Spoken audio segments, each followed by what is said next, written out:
हमारे साथ first global की चेयरपर्सन और managing director Devina Mehra ma'am screen पे नजर आएंगे। देवीना मैम, हाय, गुड मॉर्निंग। देवीना मैम, ये देवीना मैम का मुस्कुराता चेहरा काफी है बाजार के लिए। अच्छा देवीना मैम, थोड़ा सा कंफ्यूजन यूएस को लेकर, वो पता है कंफ्यूजन मतलब जितना पढ़ो उतना कंफ्यूजन कि फर्स्ट क्वार्टर का जीडीपी आया, जीडीपी में इकोनॉमी श्रिंक हुई 0.3% के आसपास। कई लोगों ने कहा भाई टैरिफ से पहले इंपोर्ट्स तगड़े थे, उस पर ज्यादा रीड मत करो। पर अब धीरे धीरे ज्यादातर लोग धीरे धीरे एक तबका मानने लगा है कि यूएस में वो रिसेशन जिसका डर था शायद उसकी शुरुआत हो गई है। अब ये अपने बाजारों के लिए बड़ा इंपॉर्टेंट है कि यूएस की इकोनॉमी जहां कर रही है उसकी तस्वीर क्लियर है। क्या लग रहा है मैम आपको, यूएस के नंबर्स को देखते हुए या करंट हालात जो कुछ ट्रम्प साहब कर रहे हैं उसको देखते हुए दिक्कतें बढ़ने की तैयारी हो रही है क्या? Good morning. हाँ, यूएस में तो स्लो डाउन आ ही रहा है और उसका कारण भी बिल्कुल स्पष्ट है कि ये जो जिस तरह मतलब यूएस में कोई समस्या थी नहीं, तो जो ट्रम्प सरकार ने बहुत कुछ किया है वो इतनी उठापटक की किस लिए है ये तो मेरी समझ के बाहर है, क्योंकि इन्फ्लेशन या मुद्रास्फीति भी कंट्रोल में थी। अभी तक भी जो पिछले 4 दिन पहले या 3 दिन पहले जो आंकड़े आए हैं लेबर मार्केट के, तो लेबर मार्केट अभी तक स्ट्रांग है, मतलब कि जिसको नौकरी चाहिए उसको नौकरी मिल रही है। तो समस्या थी क्या? समस्या तो वैसे अमेरिका में खाली एक ही रही है, वो है इनइक्वालिटी की, कि जो लोग अमीर हैं वो ज्यादा अमीर हैं और जो अ, अ, बीच का तबका है उनका उतना विकास नहीं हुआ। और ट्रम्प जी का इलेक्शन का कैंपेन भी इसी पर था। पर ये इस तरह की चीज करना, अगर आप टैरिफ करेंगे या फिर किसी भी तरह का सप्लाई में रुकावट होगी तो उससे तो चीजों के दाम बढ़ेंगे ही। और अभी इन्फ्लेशन एक्सपेक्टेशंस जो है कि लोग क्या एक्सपेक्ट कर रहे हैं इन्फ्लेशन का, वो बहुत बढ़ गया है। वो मतलब दशकों से जितने लेवल पे नहीं था वहां पहुंच गया है। तो आपने तो एक तरह से समस्या खड़ी कर दी कि आपने इन्फ्लेशन बढ़ जाएगा और काफी कुछ जैसा कि आ रहा है वहाँ आयात कम हो गया है इतनी सारी अनसर्टेनिटी के बीच, तो वो चीजों की सप्लाई भी कम होगी, तो वो अमेरिका के लिए तो अच्छा हाँ, नहीं है। तो फिर एक और देवेंद्र ये भाई तो पुरानी। मैं बिल्कुल शॉर्ट टर्म बात कर रही हूँ। लॉन्गर टर्म तो खैर और बहुत कुछ हाँ, उन्होंने नुकसान पहुंचाया है, कि dollar as reserve currency, dollar trade currency, इन हाँ, सब चीजों को भी बहुत नुकसान पहुंचा है। तो देवेंद्र भाई एक पुरानी कहावत है ना वो कि यूएस अगर चीखता है तो दुनिया को कोल्ड हो जाता है। तो ये अपने लिए इसका मतलब अपना रुमाल निकालने का समय आ गया है क्या? दिक्कतें अपने पे भी आने वाली हैं क्या? नहीं, इतना भी कोई जरूरी नहीं है। बहुत बार अब हम लोग जो देखते हैं वो पिछले 5-10 साल का ही आंकड़ा देखते हैं कि हाँ, अमेरिकन बाजार ने बहुत अच्छा किया और पूरे जो विश्व का बाजार एक तरह से अमेरिका के कारण चला। पर हमेशा ही ऐसा होता है ऐसा नहीं है। आप इस सदी का पहला जो दशक है उसको देखें तो उसके शुरू में ही अमेरिका में तो टेक क्रैश आया था, सभी इंडेक्सेस डाउन थे। अब लोग भूल जाते हैं कि नैस्डैक का जो 2000 का हाई था वो 15 साल बाद वो हाई निकला 2015 में। और अगर मैं समय देखूं 2003 से लेके लगभग 7 तक का, 4 साढ़े 4 साल का जो समय है, तो अमेरिकी बाजार ऑलरेडी नीचे थे, फिर भी वहां से उन्होंने बहुत ज्यादा कोई इतना रिटर्न नहीं दिया। और वो जो 4.5-5 साल थे उसमें इमर्जिंग मार्केट्स ने बहुत अच्छा किया। इमर्जिंग मार्केट इंडेक्स 3.5-4 गुना हो गया, भारतीय बाजार 6 गुना हो गया। ये बात अलग है कि उससे पहले 9 साल का रिटर्न जीरो था, लेकिन वो 4.5 साल में 6 गुना हो गया। तो ऐसा होता है कि ऐसा नहीं है कि खाली अमेरिका के चलने से ही विश्व चलता है।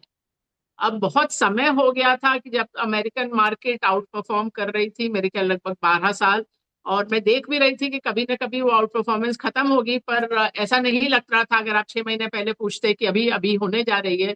लेकिन शायद ये जो जिस तरह के चीजें ट्रम्प सरकार ने की हैं उसके कारण हो सकता है वो आउट परफॉर्मेंस का पीरियड ऑलरेडी खत्म हो रहा हो। अभी भी आप देखें तो इस साल 2025 में बहुत सारे यूरोपियन मार्केट्स ने बहुत अच्छा किया अमेरिकी बाजारों से। आप स्पेन देखें, जर्मनी देखें, और भी कई बाजार देखें तो बहुत ज्यादा अच्छा किया है। तो अ, अब थोड़ा सा एक तरह से डिस्कनेक्ट हो रहा है अमेरिकन मार्केट और विश्व की मार्केट्स में। देवीना मैम, आपकी वो नई बुक के इन्वेस्टिंग मंत्रास में से एक था कि protect in down market, participate in up markets. तो आपके लिहाज से अभी हम खड़े कहाँ हैं? हम रिटेल को करना क्या चाहिए इस समय? वैसे तो मैं अब मैं देख रही थी पिछले जुलाई से ही लगभग मेरा एक ही बात थी कि आप निवेशित रहिए, क्योंकि ऐसा नहीं मुझे खतरा नजर आ रहा था कि आप बाजार से बिल्कुल निकल ही जाइए। लेकिन एक तो बात है कि आपका इक्विटी एलोकेशन पूरा 100% नहीं होना चाहिए। ये तो मेरे किताब का पहला ही चैप्टर है। तो लेकिन जो भी आपका इक्विटी एलोकेशन है उसमें निवेशित रहना बेहतर है। लेकिन जरूरी नहीं कि 2024 में जहां आपने पैसा बनाया या नहीं भी बनाया, जो 2024 में जो चीजें चली, चाहे वो स्मॉल माइक्रो कैप हो या फिर बहुत सारी और थीम्स थी अलग अलग समय पे, डिफेंस था, पीएसयू था, ये था, वो था, जरूरी नहीं कि आप वहीं से पैसा बनाएं। तो आप निवेशित रहिए, लेकिन जरूरी नहीं है जहां पर आप हैं वहीं निवेशित रहिए। ये मैं कई बार कहती हूँ कि कोई स्टॉक आपने 100 पे खरीदा, आज की डेट में वो 60 या 65 है, तो आप ये मत कहिए कि मैं 100 पे वापस जाएगा तब मैं उसको बेचूंगी, क्योंकि हो सकता है वो स्टॉक कभी 100 पे वापस ही नहीं जाए। तो अभी आपको देखना है कि कहाँ निवेशित रहना है, उसी स्टॉक, उसी स्ट्रैटेजी, उसी स्कीम से पैसा बनाना है। ये किसी ने लिख के नहीं दिया है। जैसे पिछले साल बहुत सारे लोगों ने लार्ज कैप एसआईपीज बंद करके स्मॉल कैप एसआईपीज में लगाए थे। तो ये बार बार जो होता है ना कि आप जो भी रिसेंटली अच्छा किया है उसके पीछे भागते हैं, तो वो आपके पोर्टफोलियो के लिए हानिकारक होता है। ओके देवीना मैम, नमस्कार। वीरेंद्र बोल रहा हूँ। जैसे कि आप कह रही हैं कि निवेशित रहिए, और लार्ज कैप को भी आपने अपने हालिया कमेंट्स में काफ़ी वरीयता दी, इंपॉर्टेंस दी, उसकी प्राथमिकता और उसकी इंपॉर्टेंस को समझाया। झुकाव कहाँ पे है मैम आपका? रेट सेंसिटिव पे, इस प्राइस पे झुकाव है क्या? आपने मोर और लेस सारे बैंकों के नंबर्स देख लिए, एसबीआई और कोटक भी आ ही गया, एचडीएफसी बैंक जो कि लीडरशिप में इस वक्त है, आईसीआईसीआई बैंक जो कि लीडरशिप रोल में है। रेट सेंसिटिव पे आपका कितना झुकाव है इस वक्त? देखिए, रेट सेंसिटिव आप जो पैसा देता है,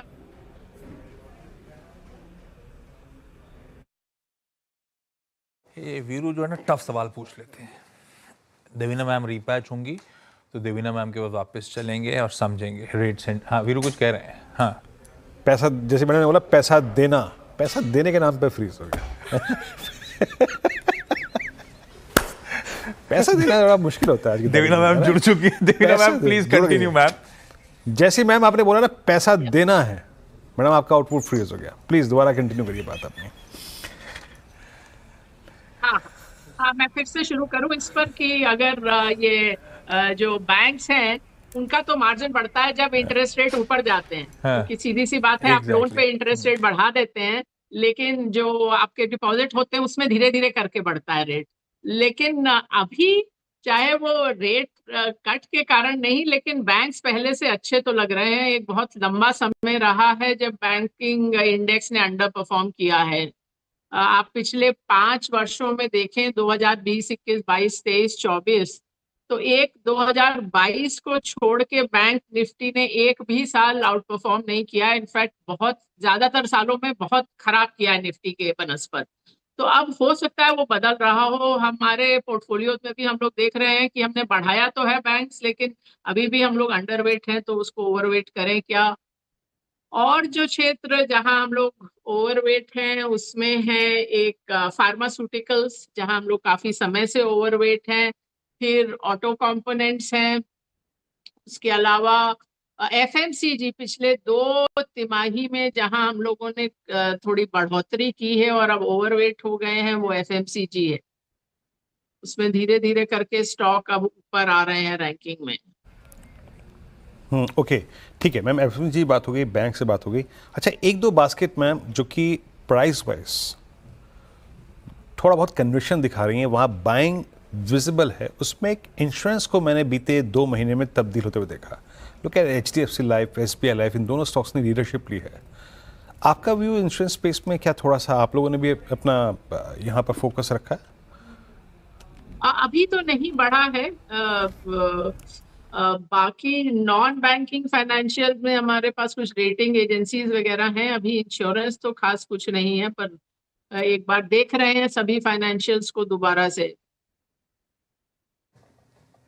अच्छा देवीना मैम, ऐसी सुबह काउंट कर रहा था, 12वां स्ट्रेट सेशन हो गया था फ्राइडे को एफआईआईस की खरीदारी करने का।